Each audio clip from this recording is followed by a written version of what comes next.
یہ اس کا ریزلٹس ہے کہ جس کے اندر ہم نے یہ طے کیا کہ پاکستان کی حکومت یا پاکستان کی اپوزیشن جو ہے وہ مل کے چیف الیکشن کمشنر کو لگائے گی, وہ الیکشن کمیشن کے ممبرز کو لگائے گی. اس میں طے ہوا کہ نیب کا جو چیئرمین ہے وہ دونوں مل کے لگائیں گے. اور دنیا کے یہ کسی ملک کے اندر نہیں ہوتا کہ آپ اس پروسیس کے اندر جا کے تو آپ گیو اینڈ ٹیک کریں. اور آپ کے سامنے یہ چیز بھی آئی کہ الیکشن کمیشن کے جب ممبرز لگنے تھے تو اس کے اندر ہر پارٹی نے کہا کہ جی ایک ممبر مجھے دے دیں, دوسرے نے کہا مجھے دے دیں, تیسرے نے کہا مجھے دے دیں, چوتھے نے کہا مجھے دے دیں. تو جب آپ اس طرح کی چوائس آف سلیکشن آپ کر لیں گے تو اس کے سامنے آپ کا ریزلٹ بھی آئے گا. بالکل یہیں سے ہم بات بھی کریں گے. جسٹس نے بھی آج ریمارکس دیے ہیں کہ 2 اہم کیسز لگنے والے ہیں جن میں الیکشن میٹر بھی ہے, عام انتخابات کا, اس پر بھی بات ہوگی بریک کے بعد.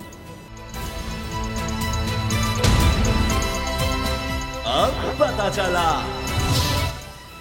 چیف جسٹس قاضی فائزہ صاحب نے آج ایک کیس میں ریمارکس دیے ہیں جب التوا مانگا گیا اس کیس میں. یہ پاک عرب ریفائنری کا ایک کیس تھا, ملازمین کا کیس تھا, جس میں کہا گیا وکیل صاحب کی طرف سے جی 15 دن بعد کی کوئی ڈیٹ دینا. جج صاحب نے کہا, چیف جسٹس صاحب نے, کہ نہیں 2 ماہ بعد کی مقرر کرتے ہیں, کیونکہ انہوں نے کہا کہ کچھ اہم کیسز آنے والے ہیں. اور جس میں انہوں نے کہا, چیف جسٹس سپریم کورٹ نے کہا جی عام انتخابات اور فوجی عدالتوں کے خلاف کیس مقرر ہونے والے ہیں. اب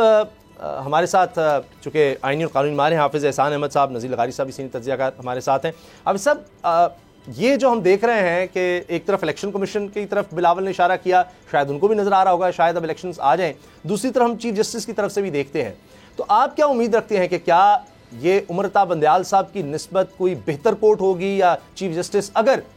کہتے ہیں کہ بالکل 90 دن کے اندر الیکشن ہونے چاہیے, اور 90 دن سے تو بہت آگے چلے گئے, لیکن اگر یہ کوئی تاریخ دیتے ہیں, 2 ہی چیزیں ہو سکتی ہیں, یا تو یہ کہیں گے جی الیکشن کمیشن پر ہے, وہ چاہے جب مرضی الیکشنز کروائے جنوری میں یا اس سے آگے, یا وہ کہیں گے نہیں آپ جلد ڈیٹ دیں. تو کیا یہ اپنے فیصلے پر عمل درآمد کروا سکیں گے جہاں پر عمرتا بندیال صاحب بری طرح ناکام رہے؟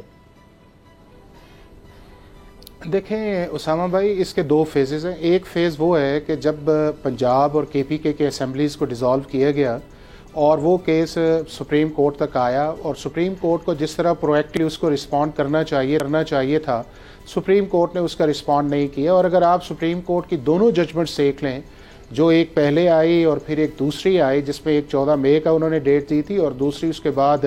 جو اس کی امپلیمنٹیشن والی سائٹ پہ بھی گئی تھی, تو سپریم کورٹ کی کسی بھی ججمنٹ کے اندر کلیئر ڈائریکشنز نہیں تھیں کہ جس کی وجہ سے آپ کو یہ لگتا کہ سپریم کورٹ نے بڑا پرویکٹیولی ان چیزوں کو دیا ہے. اگر پہلے سپریم کورٹ کے پاس یہ جاتی تو سپریم کورٹ کو سب سے پہلا یہ کام کرنا چاہیے تھا کہ اس کیس کا فیصلہ جو ہے وہ 8 یا 10 دن کے اندر کر دیتے. چونکہ پاکستان کے اندر جتنی بھی پچھلے 1.25 سال سے پروپوزیشنز آئی ہیں جو کانسٹیٹیوشن یا لیگل سپریم کورٹ تک گئی ہیں, وہ کانسٹیٹیوشن کے اندر بڑا واضح اس کے اندر لکھا ہوا ہے, اور اس کے اوپر لمبی ہیئرنگز کر کے اس کو آگے لے کے جانا یہ بالکل نامناسب بات ہوتی ہے. اور کسی بھی دنیا کی سپریم کورٹ کے اندر اتنی لمبی ہیئرنگز ہوتی بھی نہیں ہے, اور ہمارے ہاں بھی ہونی نہیں چاہیے. ایک تو یہ اس کا اسپیکٹ. دوسرا اس کا اسپیکٹ ہے جو اب اس وقت ہے کہ جس میں 9 اگست کو آپ کی اسمبلی ڈیزالو ہوئی ہے, اور اس کے بعد سندھ ڈیزالو کیا گیا ہے, اور پھر آلریڈی جو 2 تھی, اس کے اندر چونکہ جاتے ہوئے گورنمنٹ نے ایک فیصلہ کیا ہمارے سینسس کا, اور وہ آرٹیکل 53 کے نیچے ایک فیصلہ آیا, اور اس کے بعد آرٹیکل 51(5) کے نیچے جو تھا وہ آپ کی ڈیلیمیٹیشنز ہونی تھی. الیکشن کمیشن نے اس چیز کو کیا, اور 224 کی جہاں تک بات ہے 90 دن کا, وہ 90 دن اس دن سے سٹارٹ ہونے تھے جس دن ڈیلیمیٹیشن کا پروسیس ہونا تھا. چونکہ پاکستان کے اندر جہاں بہت سارے انپریسیڈنٹڈ چیزیں یہ بھی ہوئی کہ ایک طرف آپ کی اسمبلی کو ڈیزالو کیا جا رہا ہے, اور دوسری طرف آپ جو ہے اپنے سینسس کو نوٹیفائی کر رہے ہیں جو 2017 سے چلی تھی, اور 6 سال تک ہم یہی نہیں طے کر سکے کہ ہمارے فگرز کتنے ہیں جی. اب اس کے اندر ایک چیز یہ آئی ہے کہ الیکشن کمیشن نے ایک پروسیس تو مکمل کر لیا ہے, لیکن انہیں جس طرح پرویکٹیولی رسپانس کرنا چاہیے تھا, انہیں جو الیکشن ڈیٹ دے دینی چاہیے تھی, اس کی ٹینٹیٹیو چاہے شیڈول ایشو نہ کرتے, لیکن اپنی انٹینشن جو تھی انہیں دے دینی چاہیے تھی. جب انہوں نے انٹینشن نہیں دی تو وہ ایک کنفیوژن آئی, اس کنفیوژن کے اوپر پھر یہ ہے کہ ہوگا کہ نہیں ہوگا. لیکن اب یہ ہے کہ ان کی ایک پہلی کلیریفیکیشن آئی تھرو پریس ریلیز آئی, انہوں نے کہا جنوری کا آخری ہفتہ ہے, اور اب ان کی طرف سے ایک آیا ہے کہ شاید 28 جنوری جو ہے وہ آپ کے ملک کے اندر جو جنرل الیکشن اس کی ڈیٹ آئے گی. تو اس جو بحث ہے وہ میرا خیال ہے سپریم کورٹ کے فیصلہ لگنے سے پہلے جو ہے الیکشن کمیشن آف پاکستان اپنی پوزیشن اور بھی کلیریفائی کر دے گا. اور اگر الیکشن کمیشن کے متعلق کو کیس لگتا ہے تو الیکشن کمیشن آف پاکستان اپنی انڈر ٹیکنگ دے گا کہ سر ہمارا جو 60 ڈیز کا پیریڈ ہے اس کا 90 ڈیز کا ہے, ہمارا ٹائم چاہیے 54 سے 56 دن جو ہے ہم اس کے اندر کر لیں گے, 28 جنوری آگے, یہ ایشو نہیں ہے. لیکن جو اصل اس کے اندر جو امپورٹنٹ ہے وہ آپ کا آتا ہے کہ جی ہماری پولیٹیکل پارٹیز کو بھی آنا چاہیے اس معاملے کے اندر ہے کہ وہ اس چیز کے اپنے مینیفیسٹو کے ساتھ آئیں اور الیکشن کیمپین کے موڈ میں جائیں. دوسری جو آپ نے بات کی ہے وہ ہے ملٹری ٹرائلز کے اوپر. اب اسامہ بھائی اس کے اندر یہ ہے کہ 1967 سے لے کے اب تک جو ہے وہ پاکستان کے اندر ایک جو لا ہے یا آپ کی سپریم کورٹ یا ہائی کورٹس ایک چیز سیٹ کر چکی ہیں کہ کوئی بھی شخص اگر پاکستان کے اندر ملٹری ایکٹ کی وائلیشن کرتا ہے, اگر وہ سویلین ہے یا آفیشل سیکرٹ ایکٹ کی وائلیشن کرتا ہے, تو اس کو پاکستان کے ملٹری کورٹس کے اندر ٹرائی کیا جا سکتا ہے. یہ آپ کی 1976 کے اندر جو پہلی ججمنٹ آئی تھی سپریم کورٹ کی بریگیڈیئر ایف بی علی کی, اس کے بعد آپ نے دیکھا کہ پھر جو امینڈمنٹس بھی آئیں, اس کے بعد سپریم کورٹ کے بینچز بھی بنے, جو آپ کا 14 رکنی 15 رکنی بینچ بھی بنا, پھر اس کے بعد 7 ممبرز بینچ بھی آئی. اور میں یہ سمجھتا ہوں کہ یہ بھی چیز جو تھی سپریم کورٹ کے اندر جو ہے اتنی لمبی جانی نہیں تھی کہ جب آپ کے لا کے اندر اور اس کانسٹیٹیوشن کے اندر کہ جس کے اندر آپ نے اس لا کو چیک کرنا ہے, ان کو وہاں کے اوپر ایک پروویژن آف ایکسیپشنز دی گئی ہے جو آرٹیکل 8 ہے کہ پاکستان کے جو ملٹری لاز ہے جن میں ملٹری ایکٹ ہے, ایئر فورس کا ہے, نیوی کا ہے, کہ آپ اس کو سٹرائک ڈاؤن نہیں کر سکتے. تو یہ وہ چیز تھی جس کو لمبا کیا گیا, اور میں یہ سمجھتا ہوں کہ چیف جسٹس کا یہ بڑا اچھا فیصلہ ہے کہ وہ اس کو لگائیں, 1 یا 2 ہیئرنگز کے اندر اس کا فیصلہ کریں. ہاں ایک چیز یہ ہے کہ اگر وہ اس چیز کا فیصلہ کر دیا جاتا ہے, اور یہ ڈیسائیڈ میرا خیال ہے کہ اسی طرح آئے گا, چونکہ یہ ہے کہ آپ کو اگر اس چیز کو ہٹ کرنا ہے تو آپ کو کانسٹیٹیوشن کا جو آرٹیکل 8 ہے اس کو آپ کو ریڈنڈنٹ کرنا پڑے گا, یا اس کے متعلق آپ کی انٹرپریٹیشن آئے گی جو سپریم کورٹ اس ایکسٹینٹ تک نہیں جائے گی. اب اس کو جلدی اگر فیصلہ کر دیا جاتا ہے تو جو بھی چیزیں اس طرح کی ہیں کہ جس کے اندر ایک واضح چیز آ جائے گی کہ پاکستان کے اندر جو سویلینز اگر ملٹری لاز کی وائلیشن کرتا ہے یا آفیشل سیکرٹ ایکٹ کی, اس کو ٹرائی کیا جا سکتا ہے. اور وہ پاکستان کے نہیں ہے, دنیا کے ہر ملک کے اندر اس طرح کا قانون ہے کہ اگر کوئی سویلین ملٹری لاز کی وائلیشن کرتا ہے یا ملٹری انسٹالیشنز پہ جاتا ہے تو اس کے خلاف جو ہے وہ کیس درج کیا جا سکتا ہے. یہ ایک سیٹل چیز ہے. دوسری جو چیز یہ ہے وہ چیف جسٹس جو ہے انہیں یہ چاہیے کہ جو سپریم کورٹ کے اندر پینڈنسی پڑی ہوئی ہے 60,000 کے قریب, اس کو بھی پریورٹی کریں. جو ہمارے عام لیٹیگنٹ ہیں جن کے کیسز جو ہیں فکس نہیں ہوتے, ان کو پریورٹی کیا جائے. اور سب سے امپورٹنٹ یہ ہے کہ پورے چونکہ سپریم کورٹ کا چیف جسٹس جو ہے وہ پورے سسٹم کا فادر آف جسٹس ہے, اسے یہ چاہیے کہ ہائی کورٹس ڈسٹرکٹ کورٹ کو لے کے چلے اور ہماری جو پرسپشن جوڈیشری کی ہے اس کو بہتر کرے. اور اسے کوئی اس میں حرج نہیں ہے کہ جو بھی گورنمنٹ آئے اس کے ساتھ مل کے پاکستان کے لیجسلیشن پہ بات کرے. ایک چیف جسٹس جس کے پاس صرف 1 سال کا وقت ہے, اور اس میں میرا خیال ہے 1 مہینے سے زیادہ تو گزر بھی گیا ہے, تو اس سے میں ایک ایکسپیکٹ نہیں. اسامہ بھائی انیشیٹو لینا چاہیے, اور میرا خیال ہے کہ ان کی کیپیسٹی یا کریج ہے کہ یہ انیشیٹو لے سکتے ہیں. سر دعوے تو ہم نے بڑے دیکھے ہیں, یہاں کیپیسٹی تو ہمیں باقی اداروں کی نظر آتی, سارا سپریم کورٹ سے میں ایکسپیکٹ کر لیں. آپ کی بات درست ہے, ہونا یہی چاہیے. اگر آؤٹ آف باکس تو سولوشن جانا پڑے گا آپ کو. درست سر, میں آپ سے ایگری کرتا ہوں, لیکن میں صرف شارٹ. بالکل آپ نے ٹھیک کہا, بالکل. اس لیے تو 140 نمبر پہ پہنچے ہوئے ہیں. جی, اور مجھے تو خدشہ ہے کہ ابھی اور نیچے جائیں گے, خدا نہ خواستہ, لیکن لگ یہی رہا ہے کہ ابھی اور نیچے جائیں گے. اللہ نہ کرے, اللہ نہ کرے. نہیں, میرا خیال ہے کہ کہیں نہ کہیں طے ہوا ہے کہ ریورسل سسٹم میں آئے گی. سر دیکھ لیتے نا, ابھی الیکشنز میں ہی دیکھ لیں, یہ بھی میٹر تو سپریم کورٹ میں گیا ہے. اب نذیر لغاری صاحب, الیکشن کمیشن فیصلہ اب کر دے گا, کیونکہ جب ہم نے دیکھا امریکی سفیر ملے ہیں, برطانوی سفیر ملی, تو اس کے بعد ہم نے دیکھا الیکشن کمیشن میں کچھ جان آئی کہ اچھا الیکشنز بھی کروانے ہیں, اور پھر آخر جا کر کوئی جنوری کے آخر کا انہوں نے ہفتہ تو کم از کم کر دیا, ڈیٹ انہوں نے نہیں بتائی اور آج تک نہیں ہمیں پتا. اب کیا سپریم کورٹ کی چلے گی؟ اب پاکستان کی سپریم کورٹ ہے, جسٹس قاضی فائزہ صاحب ہیں, عمر عطا بندیال صاحب تو چلیں ایک حلقہ کہتا تھا جی وہ ہم خیال ججز کے ساتھ چلتے ہیں, تو قاضی صاحب کوئی فیصلہ کر سکیں گے الیکشنز پر, یا ہمیں پھر امریکی سفیر کو ہی دوبارہ بھیجنا ہوگا؟ بات یہ ہے کہ الیکشن کمیشن کے سامنے صورتحال تو واضح ہو, وہ خود تو دیکھے, اس کو نظر تو آئے. الیکشن کمیشن کیسے فیصلہ کرے گا جب تک اسے سامنے نظر نہیں آئے گا کہ بھئی کوئی کنگز پارٹی ہے کہ نہیں ہے. اگر کوئی کنگز پارٹی سامنے نظر آئے گی تو پھر الیکشن کمیشن فیصلہ کرے گا نا کون سی ڈیٹ دینی ہے. اس کو پتہ چلے کہ بادشاہ سلامت جو ہیں وہ کیا چاہتے ہیں,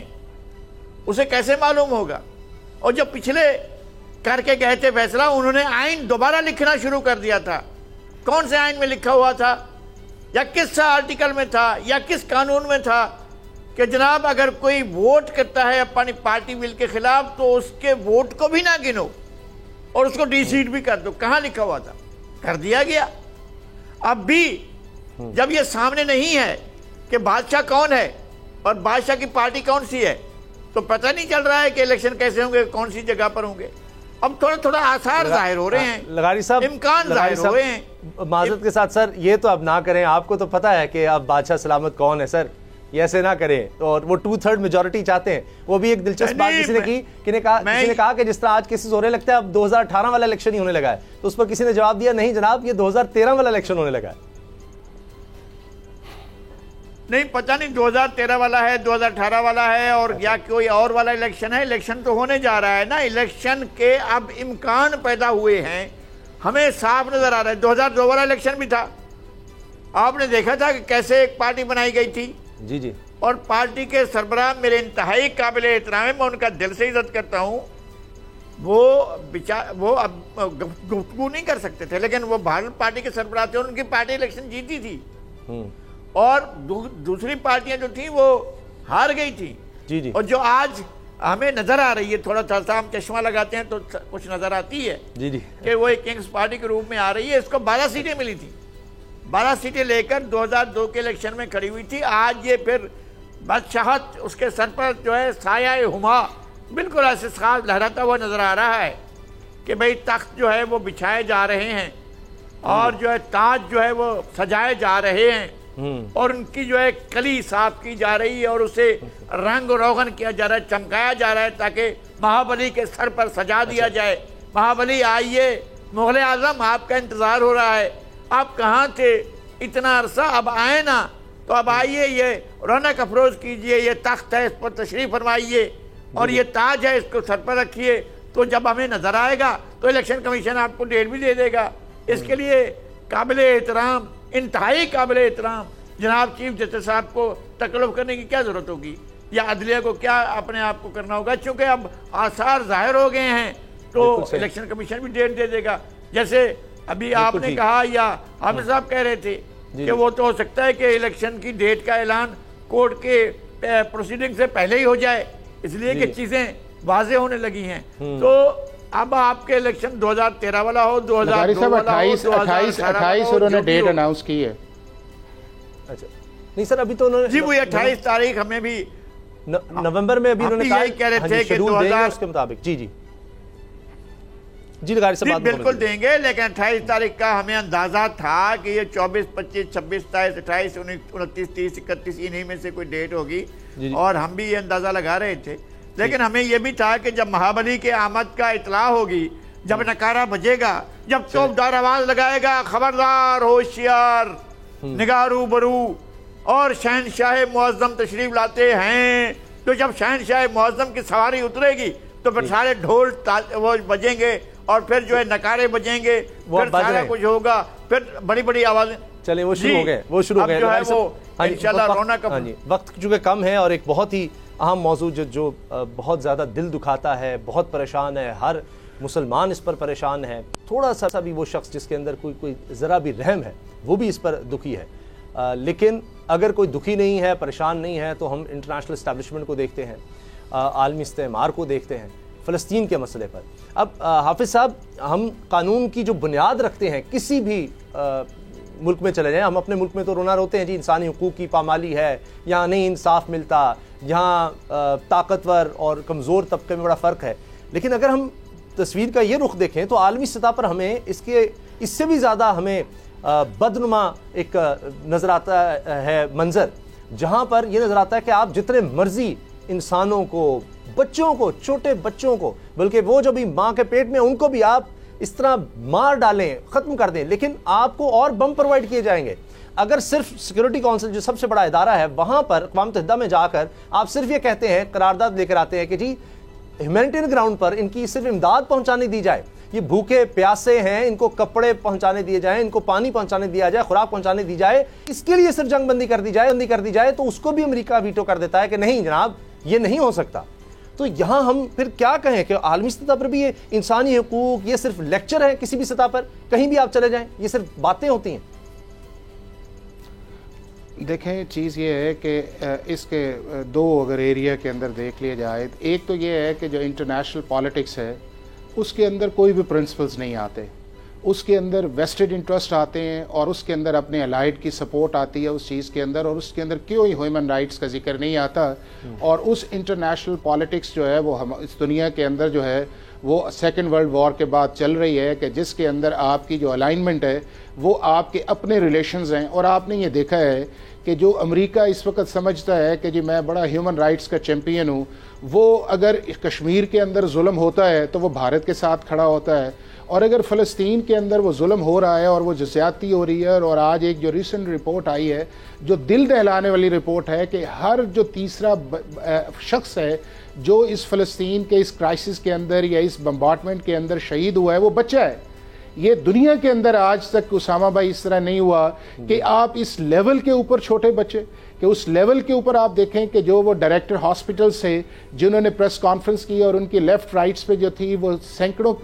لاشیں پڑی ہوئی تھیں اور ان کے درمیان وہ کر رہے تھے. اور آپ نے یہ دیکھا کہ پھر اس کو کس طرح مونوپولائز کیا گیا کہ یہ کہا گیا کہ یہ اسرائیل نے نہیں کیا, یہ جو ہے وہ ایک کسی جہادی گروپ کا ایک راکٹ تھا, اس نے ڈائیورژن کر کے اس کے اندر چلی گئی ہے. اور پھر آپ نے یہ دیکھا کہ ہیومینیٹیرین بیس کے اوپر جب یونائٹڈ سیکیورٹی کاؤنسلز کی کل وہ میٹنگ تھی تو آپ نے جو اسرائیلی ریپرزینٹیٹیو تھا اس کی باڈی لینگویج آپ نے دیکھی ہے, اس کے ورڈز آپ نے دیکھے ہیں, اور اس کو یہ ہے کہ جو سپورٹ اس حد تک امریکہ نہیں کرنا چاہ رہا کہ جی آپ وہاں کے اوپر جو ہے ہیومینیٹیرینز دیں, اور وہ جو ایک بارڈر لگتا ہے مصر کے ساتھ وہاں کے اوپر آپ انہیں ریسکیو کریں, اندر چلیں, اور لاکھوں اس وقت فلسطین اندر کے اندر. تو اگر یہ بات کہی جائے کہ جی ہیومن رائٹس اور انٹرنیشنل رائٹس اور اس کے بعد یہ کسی جگہ دنیا کے اندر نہیں ہے, یہ ہر ملک کی اپنی پالیسی. ہاں اس کے اندر ایک اور چیز جو امپورٹنٹ ہے وہ یہ ہے کہ ہمارے اسلامی ممالک کا جو رول ہے وہ یہ ہے کہ باوجود اس چیز کے کہ ہمارے پاس طاقت بھی ہے, ریسورسز بھی ہے, ہم کھلا کے ان چیزوں کو سامنے نہیں آ رہے, جس سے یہ دنیا کے سارے ممالک جو ہیں وہ مسلمانوں کے ساتھ ظلم کر رہے ہیں. جی آپ صاحب وقت کم رہ گیا, میرے پاس 1 منٹ ہے. لغاری صاحب یہی ہے طاقت جس کے پاس ہے اس کے پاس ہی فیصلہ ہے. دیکھیں یورپ کی مچھلیوں کے رائٹ ہیں, یورپ کے جانوروں کے رائٹس ہیں, یورپ کے گدھوں کے رائٹس ہیں, یورپ کے گھوڑوں کے رائٹس ہیں, یورپ کے